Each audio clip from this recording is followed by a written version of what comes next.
Welcome to all. आप सभी लोगों का स्वागत है एन के मित्तल लॉ क्लासेस के ऑफिशियल यूट्यूब चैनल पे। आज हम लोग जो आप लोगों से बात करने वाले हैं वो है आप लोगों के पास में depreciation, interest on capital, interest on drawing, income tax paid, provision for doubtful debts, business start with cash and goods, insurance claim received, cheque dishonoured और कंबाइंड एंट्रीज के बारे में। यानी कि आज का सेशन बहुत इंपॉर्टेंट है। इससे प्रीवियस सेशन का लिंक आप लोगों को डिस्क्रिप्शन बॉक्स में मिल जाएगा और आगे इसी तरह से जुड़े रहने के लिए चैनल को प्लीज़ सब्सक्राइब ज़रूर कर लीजिएगा। तो अगर मैं सबसे पहले बात करता हूँ जो है डेप्रिसिएशन की, तो उसकी जनरल एंट्रीज कैसे होंगी या इन सभी की कैसे होंगी, हम वन बाय वन इसको करके समझेंगे। एक बार आप सेल भी ट्राई करिएगा और फिर जो मैं बताऊँ उसको एक बार आप लोग क्रॉस चेक ज़रूर कर लीजिएगा। तो एक बार देखते हैं, आपने ज़रूर ट्राई करा होगा। तो सबसे पहले अगर मैं बात करता हूँ डेप्रिसिएशन की, डेप्रिसिएशन एक पर्सन के पॉइंट ऑफ व्यू पे अगर मैं बात करता हूँ, नॉर्मली इससे पहले समझ लीजिएगा, एक पर्सन जब एक एसेट्स का यूज़ करता है तो उसकी साल दर साल वैल्यू कम होती रहती है, यही इसका डेप्रिसिएशन कहलाता है। डेप्रिसिएशन की अगर मैं नॉर्मल बात करता हूँ तो डेप्रिसिएशन की जो एंट्री होती है, डेप्रिसिएशन की एंट्री आप लोग करते हैं, डेप्रिसिएशन अकाउंट को आप डेबिट करते हैं, चाहे वो स्ट्रेट लाइन से लगाए या रिटन डाउन वैल्यूज़ मेथड से लगाए या किसी मेथड से लगाए, लेकिन डेप्रिसिएशन ज़रूर लगाना चाहिए। इससे आप लोगों के एक पर्टिकुलर टाइम के बाद उसकी एक रियल वैल्यू संपत्ति की निकल के सामने आती है। जैसे अगर आपने आज 30,000 का एक फर्नीचर ख़रीदा है तो आज से 5 साल बाद उसकी वैल्यू 30,000 नहीं होगी, लेकिन अगर आप डेप्रिसिएशन नहीं लगाएंगे तो वो हर साल आपको 30,000 इशू होगा, जो कि एक गलत पॉइंट है अकाउंट के पॉइंट ऑफ व्यू से, है ना। तो हर साल आप लोगों को according to accounting concept, accounting principle, depreciation लगाना ज़रूरी होता है। लैंड और इसके अलावा गोल्ड पे डेप्रिसिएशन नहीं लगता है, इस बात को ध्यान रखिएगा। तो डेप्रिसिएशन अकाउंट यहाँ पे डेबिट हो जाएगा टू फिक्स एसेट्स का, जो भी फिक्स एसेट्स रहेगी, जैसे प्लांट होता है, मशीनरी होती है या अदर वन। चलिए अगली बात करते हैं। अगर मैं इंटरेस्ट ऑन कैपिटल लेता हूँ तो ये मेरी लाइबिलिटी है, ये मुझे चुकाना होगा, क्योंकि ये कैपिटल पे एक तरह से क्या है, इंटरेस्ट है। जैसे एक ब्याज जो होती है वो मूल पे लगती है, उन दोनों को मिला के मिश्रधन बनाते हैं, तो ये भी इंटरेस्ट ऑन कैपिटल पे लगेगी। तो ये मेरी लाइबिलिटी है, तो इंटरेस्ट ऑन कैपिटल अकाउंट यहाँ पे क्या होगा, डेबिट होगा टू कैपिटल अकाउंट का। आई होप सो मेरी बात यहाँ पे क्लियर होगी।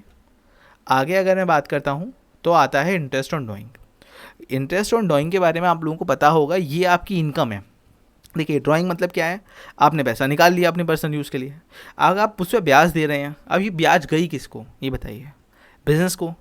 पर्सन अलग है, बिजनेस अलग है, तो बिजनेस के पॉइंट ऑफ व्यू से तो ये फ़ायदा ही है ना। तो यहाँ पे एक तरह से ध्यान रखिएगा, इंटरेस्ट ऑन ड्राइंग आपका फ़ायदा है, ये आपकी इनकम है, इस बात को हमेशा ध्यान रखिएगा। तो यहाँ पे जो एंट्री होगी वो होगी drawing account debit to interest on capital account.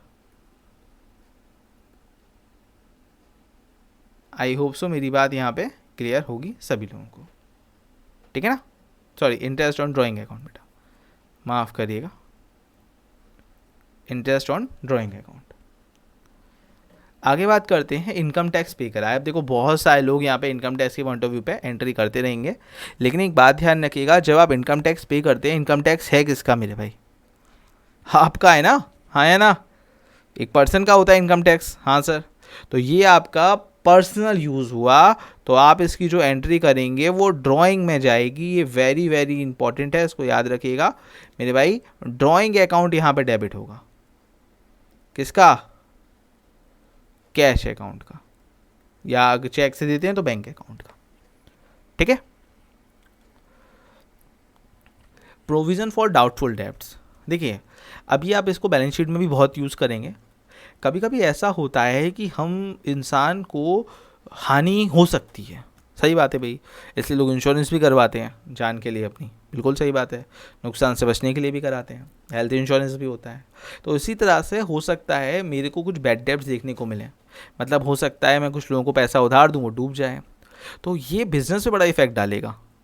Business सारा इधर उधर हो जाएगा, पैसों का हिसाब अगर नहीं बनाते हो।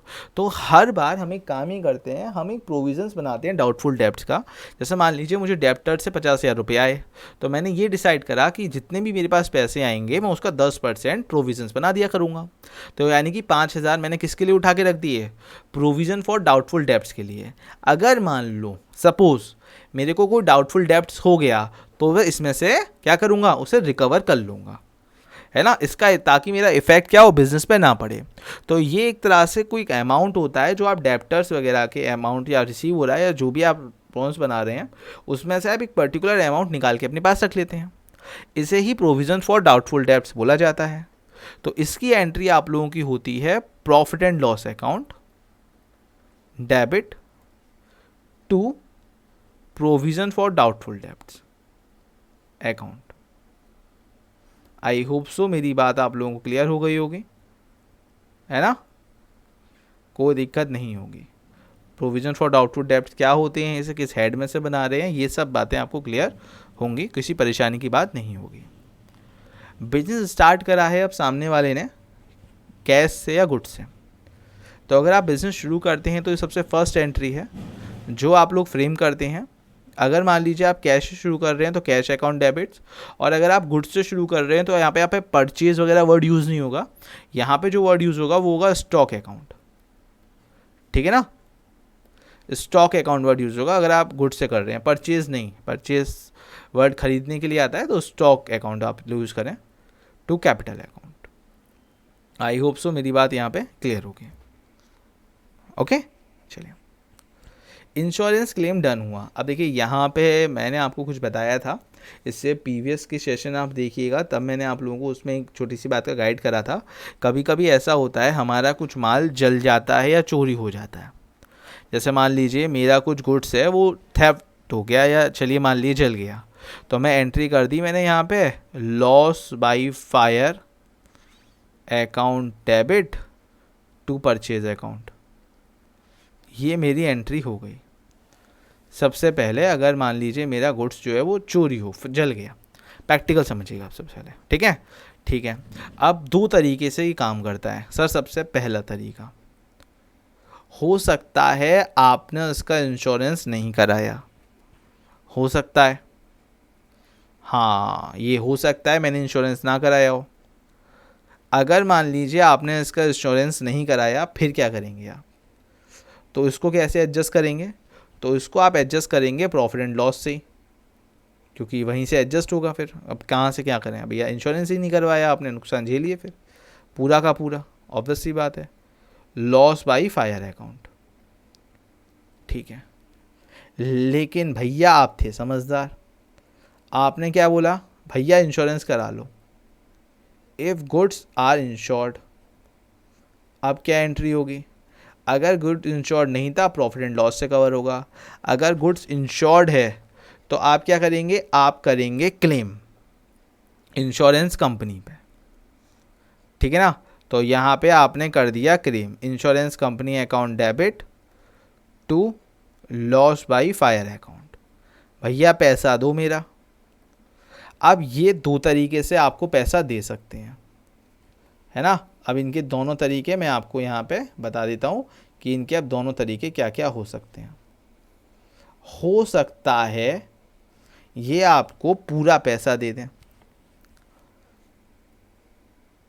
फुल रिकवर या फुल रिकवरी ऑफ क्लेम, या हो सकता है इंश्योरेंस वाले बोले भाई ये वाला पार्ट आपका तो था, ये तो कवर था, हमने इस वाले का तो इंश्योरेंस कवर नहीं करा था, तो हो सकता है पार्शली आपको रिकवर हो, कुछ आपको नुकसान झेलना पड़ जाए और कुछ वो लोग आप लोगों को क्या करें, आप लोगों को अमाउंट दे दें, पार्शली रिकवरी ऑफ क्लेम। तो आप दोनों ही सिचुएशन में मैं एंट्री आपको बताता हूँ, अगर आपका फुल रिकवरी होता है, अगर आपका पार्शली रिकवर होता है। अगर आपका फुल रिकवर होता है तो आपकी जो एंट्री होगी, क्योंकि आपके पास पूरे अकाउंट आ गए, आपकी प्रॉफिट एंड लॉस को कोई मतलब नहीं हुआ, आपको सीधा सीधा पूरा पैसा मिल गया, bank account debit to insurance company, what जो भी आपकी कंपनी है, ठीक है, ठीक है। अब मान लीजिए नहीं हुआ, पूरा पैसा नहीं आया, अब क्या करेंगे, तो अब जितने का आपको मिल जाए पैसा वो ले लीजिए, है ना। तो नॉर्मली मुझे कुछ पैसा मिल गया तो वो बैंक अकाउंट डेबिट हो गया, ठीक है। तो जो भी आपको मिल रहा है तो उसकी एंट्री कर दीजिए, bank account debit to insurance company account. और एक जो नुकसान आपको हो गया उसकी एंट्री करिए, profit and loss account debit to loss by fire account. दो एंट्री आपकी चलेंगी। जैसे मान लीजिए लॉस बाय फायर आपका 4,000 रुपये का था, इंश्योरेंस क्लेम आपको 3,000 का मिल गया, तो 3,000 की यहाँ पे एंट्री कर दीजिए, और 1,000 रुपये का जो आपको प्रॉफिट एंड लॉस का हिसाब बना वहाँ पे एंट्री कर दीजिए, ठीक है। आई होप सो मेरी बात समझ में आप लोगों को आ गई होगी, कोई भी दिक्कत यहाँ पे नहीं होगी, अच्छे से प्रॉपर सारी बातें यहाँ तक क्लियर होंगी, ठीक है। चेक डिसऑनर्ड हो गया। देखिए, मान लीजिए आपको किसी पर्सन से कोई चेक रिसीव हुआ, किसी पर्सन ने अपनी जो पेमेंट करी बाय चेक। अब यहाँ पे आपकी 3 स्टेप होंगे। पेमेंट उसने जब बाय चेक करी तो आप यहाँ पे एंट्री करेंगे cheque in hand, whatever वो जितनी से भी एंट्री कर रहा है, जितने भी रुपए वो दे रहा है। मैं इसे पेन का अदर कलर से लिखता हूँ, इससे प्रॉपर आपको दिखे। तो मैं यहाँ पे एंट्री करूँगा cheque in hand account debit to, मान लीजिए बाई मोहन था, मोहन, ठीक है। अब इसके बाद में मैं यहाँ पे अब दूसरा काम करूँगा, यहाँ पे मैं लिख दे रहा हूँ बाई मोहन। अब यहाँ से मैं दूसरा काम करूँगा, क्या sir, send to bank, bank भेजूँगा उस चेक को, ठीक है सर। डिसऑनर कब होगा, बैंक के पॉइंट ऑफ व्यू पे। अब मैंने यहाँ पे इसे बैंक भेज दिया, तो bank account debit to cheque in hand account. देखो, चेक इन हैंड मुझे मिला था, ये इसका सबूत है। तो उसके बाद मैंने बैंक भेज दिया, यहाँ पे चेक इन हैंड जितने अमाउंट से डेबिट हुआ उतने से क्रेडिट हो गया। मतलब इन दोनों को अगर मैं मिलाऊं तो एक तरह से नॉर्मल एंट्री निकलती है मेरी, bank account debit to Mohan, हाँ या ना, कि मुझे बैंक के पॉइंट ऑफ व्यू से मोहन से इतने मिले। अब सर हुआ क्या, अब इसके बाद चेक हो गया डिसऑनर्ड। थर्ड क्लेम क्या आया, चेक हो गया डिसऑनर्ड। अब आप क्या करेंगे, कुछ मत करिए, नॉर्मल रखिए चीज़ों को, ज़्यादा कुछ बांटने की ज़रूरत नहीं है, बहुत आसान से आप इसका बस उल्टा कर दीजिए हर चीज़ का, Mohan debit to bank account. अब सर यहाँ पे चेक इन हैंड का कोई मतलब नहीं है, चेक इन हैंड जितने से डेबिट था उतने से क्रेडिट हो गया, वो केवल उसके लिए था कि मुझे चेक मिला और मैंने बैंक में जमा करा। अब एक तरह से वो डिसऑनर्ड हो गया, तो मोहन बैंक का ऋणी है, बात खत्म, सीधी सीधी, कुछ ज़्यादा उठने का पटक नहीं है। चेक इन हैंड जितने से डेबिट था उतने से क्रेडिट, वैल्यू ख़त्म। तो bank account debit to Mohan, वही मेरा पॉइंट था जब मुझे मोहन से मिले थे। अब डिसऑनर्ड हो गया तो Mohan debit to bank account, that's it, simple and sweet. Clear है। चलिए, ये थोड़ा सा कंफ्यूजिंग क्वेश्चन है, आई होप आप लोगों को सब अच्छे से क्लियर हो रहे होंगे। कंबाइंड एंट्रीज क्या होती हैं, बहुत सारे लोगों के मन में डाउट्स रहता है। देखिए, जिससे मान लीजिए जब दो एंट्री को मिला के एक कर देते हैं वो कंबाइंड एंट्री होती है। जैसे मान लीजिए दो अलग अलग एंट्रीज हैं आप लोगों की, यहाँ पे सपोज करिएगा, वैसे मान लीजिए मेरी पहली एंट्री है रेंट पेड, रेंट पे करा, ठीक है ना। तो अगर मैं रेंट पे करा तो rent account debit to cash account, ठीक है। सैलरी पेड, सैलरी पे करी, salary account debit to cash account. अगर मैं चाहूँ तो इसकी कंबाइंड एंट्री कर सकता हूँ।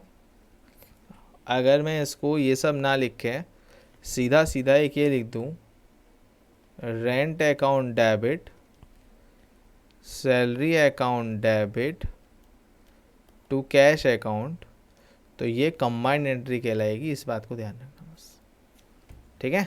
इसको बोलते हैं कंबाइंड एंट्री। जब दो एंट्रीज को मिला के एक कर देते हैं, that's called a combined entry. I hope सो आप लोगों को प्रॉपर जर्नल एंट्रीज का सब बातें क्लियर हो गई होंगी। हम लोगों के साथ जुड़ने के लिए बहुत बहुत धन्यवाद। चैनल को सब्सक्राइब करके अपना प्यार और सपोर्ट हमें ज़रूर दिखाइएगा। थैंक यू सो मच आप लोगों के इसी तरह के प्यार और सपोर्ट के लिए। टेक केयर, अपना ध्यान रखें, और इससे अलावा सभी वीडियोस आपको डिस्क्रिप्शन बॉक्स में मिल जाएंगे। Thank you.